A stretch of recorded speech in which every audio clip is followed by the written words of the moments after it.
All right, so Suzy Welch is not only one of our very good friends, she also happens to be a New York Times bestselling author and a professor at NYU's Stern School of Business. And recently, she wrote an open letter that got a huge response. Yeah, sure did. In it, she thanked some of the negative people in her past who've helped shape her future.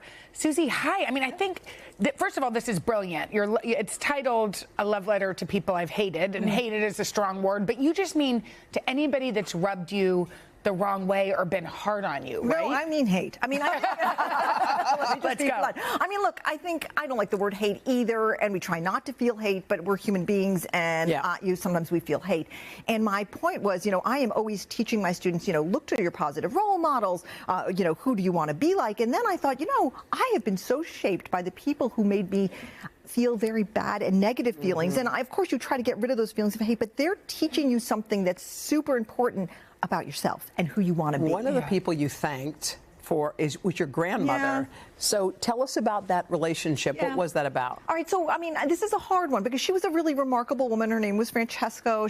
She was an Italian immigrant, and she helped raise me. And I had a very fraught relationship with her. I wish I hadn't, because she was amazing. But I had such a negative relationship with her because she was sadly filled with bitterness and anger for how her life had turned out. And look, that was the way it was in those days. She didn't have a lot of options. Yeah. And I remember thinking, I never want to be like her. And she makes me feel frustrated and scared of how much I want from the world. And it took me a lot of years to unpick why I had these negative feelings towards her. And sadly, she was gone. I never got a chance to thank her for teaching me about what I wanted my life to be like. And I wish she hadn't had the life she had. Right. I mean, and what you wanted your life to be like was very different than hers. I feeling bitterness. Yeah. I mean, when I saw her bitterness, which kind of is a poison, isn't it? I thought, I don't want any of that.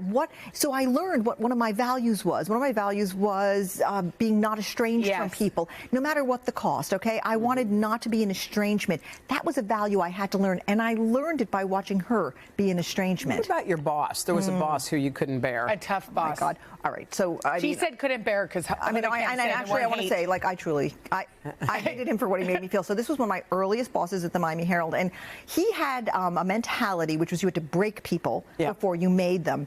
I was a young girl. I mean, I was 21 years old. I had just left college, and there I was I was actually in the Fort Lauderdale bureau, and he was just mean, and he made me feel small and worthless. And when I thought I did something great or I didn't achieve it, he said, you think you're so great, and he diminished me and hurt me. And so, but I'm grateful to him because he taught me what kind of boss I didn't want to be, and I want now to encourage all the young women who work for me and to make them feel celebratory about their successes. Can I ask you something? Did he also teach you, because anyone who pushes you into an emotion or a feeling or a way of being that's not normal for you changes you a little bit, but also stretches you because how much you can because I had a boss who was really mean, and that boss gave me now I can take things, so I learned that. And if someone had been yay Hoda, blah, blah, I don't know if I would have had any kind of especially young. Right. And I think actually when we survive these people who make us have these negative feelings,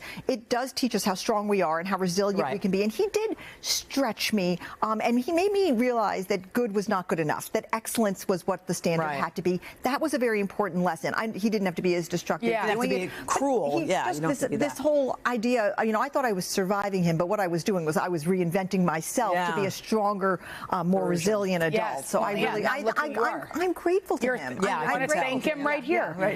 Okay, you say that feeling hate is actually more than just a feeling. It's also why? Take it in as a lesson. Why do you feel this way? Well, I think negative feelings are data. All feelings are data, and we don't then with our negative feelings we look away from them. We don't want to touch them oh, I don't want to be feeling that. But I say look into them, figure out what they're telling you. It's all data to figure out our values, and we really can't figure out our purpose in life unless we know our values. This is very hard work. This is real excavation work. So stare into them and understand that they're not things to run away from, but to stare into and open up. That's hard. You teach a great course on purpose at NYU, and we're so privileged because we are going to Miraval and Austin for a wellness weekend. The course that you teach at NYU, some of the life lessons you are going to bring to the women who are coming. Which is amazing. You are fantastic. I mean, you're a fantastic person. I was so happy when you were free for that weekend. Thank you for coming. To be there. It's going to be a great weekend at Miraval in Austin. I mean, all the people that couldn't get in into your class get to take it now. I know. How amazing is that? I can't wait. Thank you, Suzy. Suzy.